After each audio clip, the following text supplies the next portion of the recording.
Hi, and yes, I'm in my pajamas, but it's summer, so I don't need a reason. I'm never doing that again. Okay. Now this is quite late. I've seen quite a few videos already going up on this book, but I don't really care because I just need to talk about it. So here we go. The book is Lord of Shadows by Cassandra Clare. Now this isn't going to be a review because this is the maths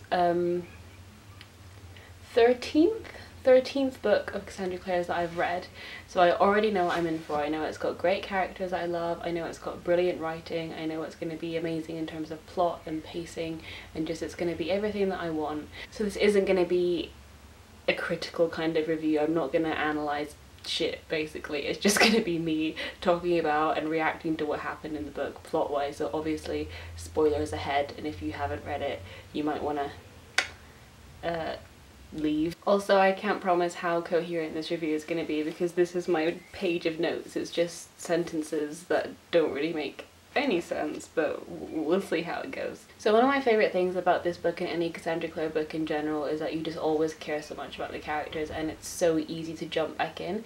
It's been a year since Lady Midnight, the predecessor to this book, came out, and I was a bit sketchy on the details of the plot of that book, but as soon as this starts you're just right back in it. You know what's happening, you just remember, like, everything comes back to you, you just so easily fall back into that world, and that's what I love about it. Also, pretty early on we got like a confirmation of Ty having autism, which I thought was really great, and because it wasn't presented as a weakness, it was actually presented kind of like a, not like a quirk because that's not a positive thing, but something that allowed him to see things differently to other shadow hunters, and it didn't necessarily see that as a bad thing. They celebrated that, and that's, I thought, was really lovely, and I really liked that, and I just love Ty so much. I'm so excited to see where his storyline goes.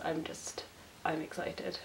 Also Emma and Julian, like, more on that later, but oh good god, why is nothing simple for them? Oh my god.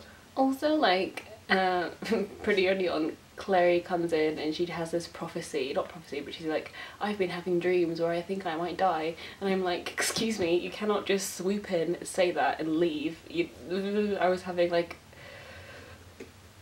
no, don't do that.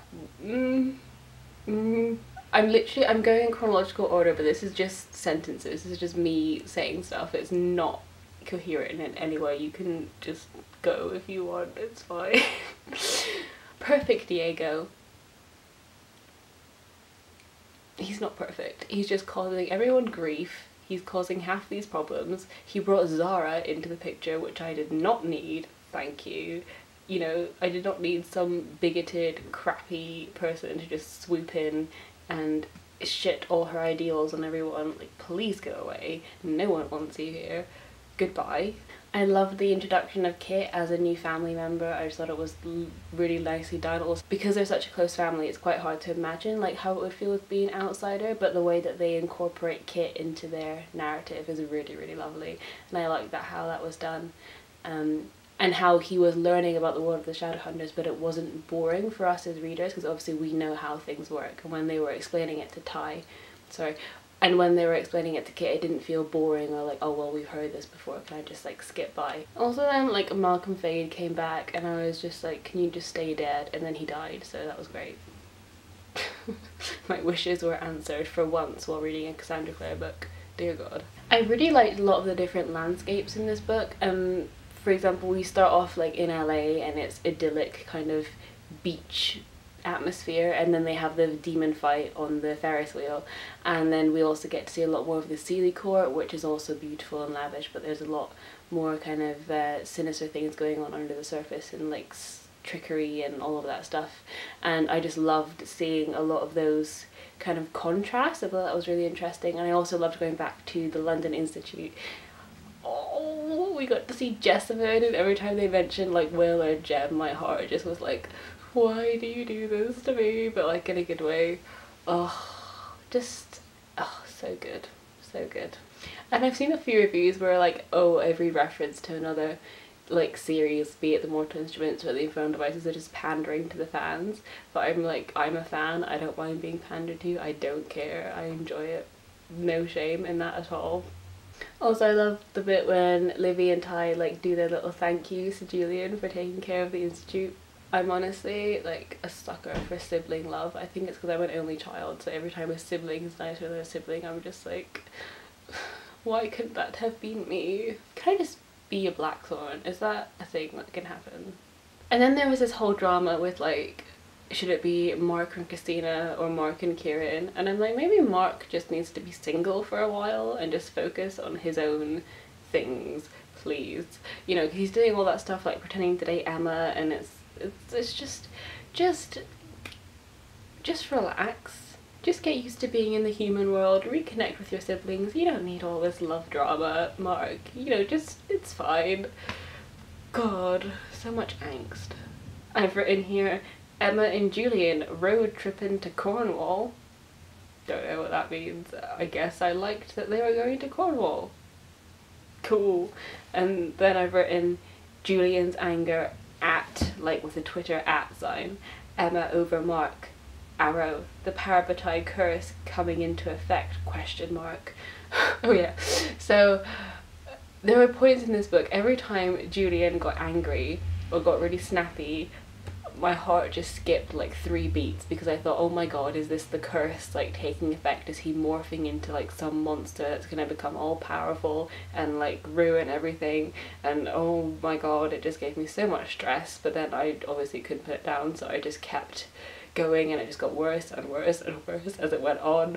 Another thing I really love about any Cassandra Clare book is that, as well as having moments of tension and stress and action, there are also hilarious moments. There are always down moments in between, so it's like that, not kind of constant like tension. There are lots of really sweet like down moments with the characters where they're either interacting and it's sweet or it's really really funny. And one bit that I absolutely adored is Gwyn and Diana, when he was like asking her out and they were like, what? I thought that was so funny. And I also love the storyline about Diana being trans. I thought that was really well done, especially because we've already seen her character in Lady Midnight, and obviously it wasn't mentioned or hinted at in Lady Midnight at all. And I loved that you just got to see her as who she is, and then you find out later on. And so I thought that was really nicely done, and I love that. And I think it's really good that we're getting more kind of representation in fantasy, especially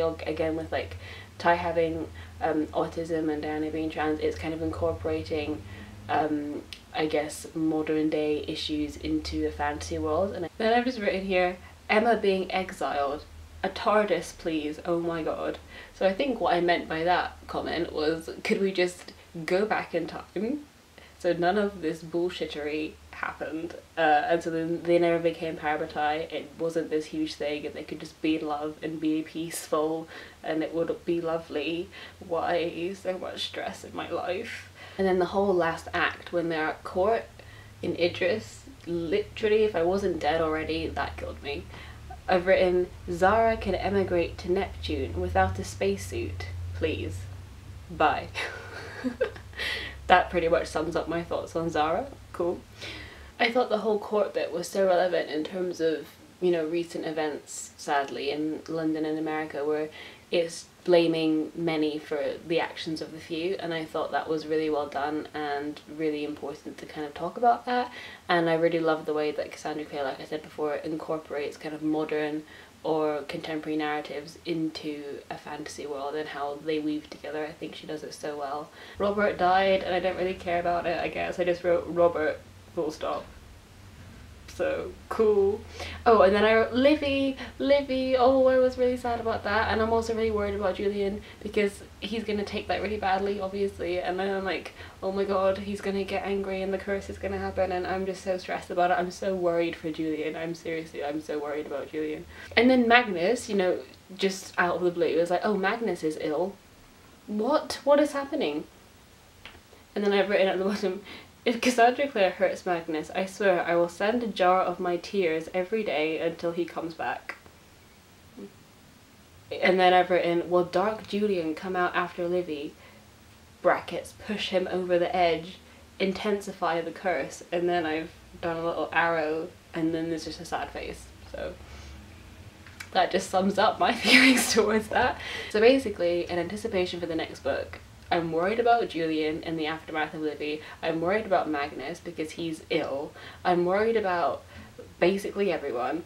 I'm excited to see what happens with Annabelle because I didn't mention that, but she briefly is now back to life, and now has caused havoc, and I'm curious to see how that works out. I'm worried about Mark. Well, not worried, I'm just intrigued to see where he goes, what happens with him regarding Kieran. I think I'm edging more towards him and Kieran. I think I like their relationship, and I know the whole bit of oh, they needed each other when they were in the hunt, when their lives were at risk, but when they're out of that environment, would they choose to be together?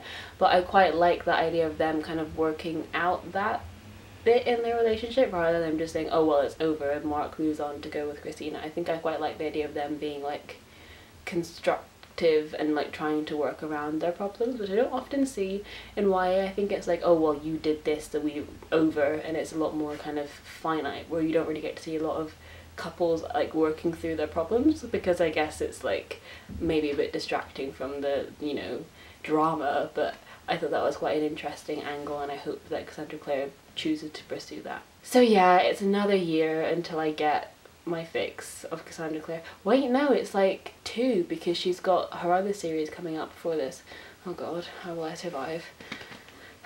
But anyway, like I said, any Cassandra Clare book is gonna be great, so I'm excited for the next one, which is a new series, but I need to know what's happening with Julian. Can you tell who is my fave? I mean, is it obvious? I don't know. So anyway, thanks so much for watching this ramble. If you managed to get this far through, I applaud you, seriously. Yeah, if you've read Lord of Shadows, which I assume you have if you've gotten to this part of the video, if not, you just received some serious spoilers. But let me know what you thought, and I would obviously be happy to talk to you in the comments because I need to talk about this book. Thanks so much for watching. I'll see you soon. Bye!